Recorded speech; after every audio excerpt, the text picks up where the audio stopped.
नमस्कार। आज बात करते हैं भारत की रक्षा और सुरक्षा की। कूटनीतिक गठबंधनों से लेकर सीमा पर हमारी सैन्य तैयारियों तक आज की फ्रंटलाइन अपडेट्स पर एक गहरी नजर डालते हैं। तो एक सवाल, 21वीं सदी में कोई भी देश अपनी ताकत, अपना पावर आखिर दिखाता कैसे है? देखिए, ये आज के हमारे विश्लेषण का सबसे बड़ा सवाल है। अब ताकत सिर्फ तोप और टैंक तक सीमित नहीं रही। ये एक बहुत ही कॉम्प्लेक्स खेल बन चुका है, जिसके दो बहुत जरूरी पहलू हैं। ये बिल्कुल एक सिक्के के दो पहलुओं की तरह है। एक तरफ है डिप्लोमेसी और गठबंधन, जहां दुनिया भर के देशों के साथ रणनीतिक साझेदारियां बनती हैं, टेक्नोलॉजी पे सहयोग होता है। और दूसरी तरफ है सीधी सीधी सैन्य शक्ति और तैयारी, मतलब युद्ध के मैदान में अपनी क्षमता का प्रदर्शन। आज हम इन दोनों ही आयामों को कवर करेंगे। तो चलिए सबसे पहले बात करते हैं गठबंधनों की। देखते हैं कि ग्लोबल स्टेज पर भारत के सबसे बड़े डिफेंस पार्टनर कौन हैं और ये रिश्ते कैसे बदल रहे हैं। रूस के डिप्टी प्राइम मिनिस्टर डेनिस मंटूरोव का ये बयान बहुत कुछ कहता है। इसका सीधा मतलब है कि भारत रूस का रिश्ता अब सिर्फ खरीदार और बेचने वाले का नहीं रहा। अब ये एक गहरी साझेदारी बन गई है, जिसमें साथ मिलकर टेक्नोलॉजी बनाना शामिल है, और ये सीधे सीधे मेक इन इंडिया को मजबूत करता है। यहाँ भारत की ज़रूरतें और उसकी स्ट्रैटेजी साफ दिखती हैं। देखिए, रूस के साथ S-400 और ब्रह्मोस जैसे बड़े और स्थापित प्रोजेक्ट्स हैं। वहीं इजराइल के साथ हम एडवांस टेक्नोलॉजी और काउंटर टेररिज्म पर काम कर रहे हैं। और पोलैंड के साथ हम भविष्य की जंग की तैयारी कर रहे हैं, साइबर सिक्योरिटी और AI जैसे क्षेत्रों में। हर साझेदारी का अपना एक अलग और बहुत ज़रूरी रोल है। और हाँ, ये कोई एक तरफा रिश्ता नहीं है। जैसा कि इजरायली एक्सपर्ट डैनी सिट्रिनोविस कहते हैं, भारत भी इजराइल के लिए उतना ही जरूरी है। आखिरकार दोनों देश एक जैसी सुरक्षा चुनौतियों का सामना करते हैं, और यही आपसी समझ इस साझेदारी को और भी ज्यादा ताकतवर बनाती है। अच्छा, तो ये तो हुई डिप्लोमेसी की बातें, लेकिन इन सब का जमीन पर क्या असर होता है? चलिए अब कूटनीति से हटकर सीधे एक्शन पर फोकस करते हैं, यानी हमारी सैन्य शक्ति और उसकी तैयारी पर। और ये देखिए, एक बहुत बड़ी खबर, भारतीय सेना ने ब्रह्मोस सुपरसोनिक क्रूज मिसाइल का कामयाब परीक्षण किया है। देखिए, ये सिर्फ एक टेस्ट नहीं है, ये दुनिया को और खासकर हमारे दुश्मनों को एक साफ संदेश है कि भारत के पास किसी भी टारगेट को कहीं भी पूरी सटीकता के साथ तबाह करने की ताकत है। मैक 3, इसका मतलब है आवाज की रफ्तार से 3 गुना तेज। सोचिए, जब तक दुश्मन को कुछ समझ आएगा तब तक तो खेल खत्म हो चुका होगा। यही रफ्तार ब्रह्मोस को दुनिया के सबसे खतरनाक हथियारों में से एक बनाती है।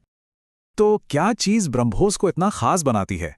इसकी सुपरसोनिक स्पीड, 1 मीटर के अंदर की पिन पॉइंट एक्यूरेसी और जबरदस्त विनाशकारी शक्ति। और सबसे अहम बात यह है कि ये हमारी तीनों सेनाओं, आर्मी, नेवी और एयरफोर्स के पास है। मतलब जमीन, समंदर या हवा, कहीं से भी दुश्मन के बड़े से बड़े ठिकाने को निशाना बनाया जा सकता है। देखिए, ताकत सिर्फ मिसाइलों से नहीं आती। असली ताकत आती है हमारे सैनिकों के हुनर से और दोस्त देशों की सेनाओं के साथ उनके तालमेल से। भारत और इंडोनेशिया के बीच चल रही गरुड़ शक्ति एक्सरसाइज इसका एक बेहतरीन उदाहरण है, जहां दोनों देशों की स्पेशल फोर्सेस एक साथ ट्रेनिंग कर रही हैं। इस एक्सरसाइज में आज के जमाने की जंग की तैयारी हो रही है, जैसे कि आतंकवाद से निपटना, हेलीकॉप्टर से मिशन को अंजाम देना और दुश्मन के ड्रोन का मुकाबला करना। ये अभ्यास पक्का करते हैं कि हमारे सैनिक हर मुश्किल हालात के लिए तैयार रहें। अब बात करते हैं उस पहलू की जो शायद सबसे जरूरी है, आत्मनिर्भरता। आत्मनिर्भर भारत पहल के तहत अपने ही देश में भविष्य के हथियार और टेक्नोलॉजी बनाना। और ये वाकई एक कमाल की बात है। कर्नाटक की एक स्टार्टअप न्यूरालिक्स AI ने भारत का पहला पूरी तरह से स्वदेशी यानी made in India defence artificial intelligence platform बना दिया है। ये दिखाता है कि भारत की तकनीकी ताकत अब डिफेंस जैसे अहम सेक्टर में भी दुनिया को टक्कर दे रही है। तो ये AI एज ए सर्विस है क्या? आसान भाषा में कहें तो ये एक ऐसा सिस्टम है जो हमारी सेना को एडवांस्ड AI क्षमताएं देता है, और ये पूरी तरह भारत में बना है। मतलब अब हमें बेहद जरूरी ऑपरेशंस के लिए किसी दूसरे देश की टेक्नोलॉजी पर निर्भर नहीं रहना पड़ेगा। आत्मनिर्भरता की ये कहानी सिर्फ हवा में नहीं, समुंदर में भी लिखी जा रही है। गोवा शिपयार्ड लिमिटेड ने इंडियन कोस्ट गार्ड को एक और नया जहाज ICGS अमूल्य सौंपा है, जो पूरी तरह से देश में ही बना है।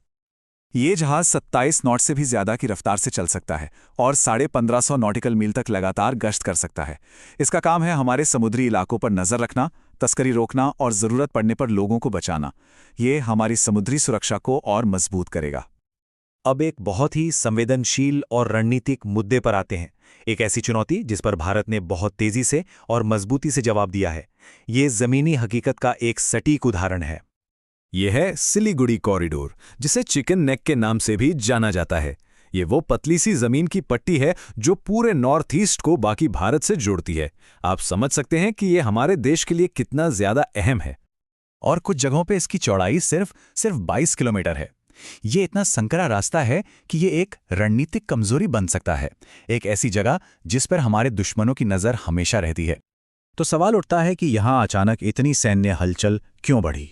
वजह है हमारे पड़ोस में बदलता हुआ जियोपॉलिटिकल लैंडस्केप। बांग्लादेश का चीन और पाकिस्तान की तरफ बढ़ता झुकाव भारत के लिए सुरक्षा की चिंताएं बढ़ा रहा है। लेकिन भारत ने इस चुनौती का सामना करने के लिए बड़े और निर्णायक कदम उठाए हैं। एक 3 पॉइंट का मजबूत प्लान लागू किया गया है। असम में एक नया मिलिट्री स्टेशन और बिहार और पश्चिम बंगाल में 2 नए फॉरवर्ड बेस। ये कदम इस कमजोरी को एक मजबूत किले में बदल रहे हैं। तो आज हमने देखा कि भारत कैसे हर मोर्चे पर अपनी पकड़ मजबूत कर रहा है, चाहे वो कूटनीति हो, सैन्य ताकत हो या फिर आत्मनिर्भरता। भारत का रक्षा क्षितिज तेजी से बढ़ रहा है। कल के फ्रंटलाइन अपडेट्स के लिए हमारे साथ बने रहिए।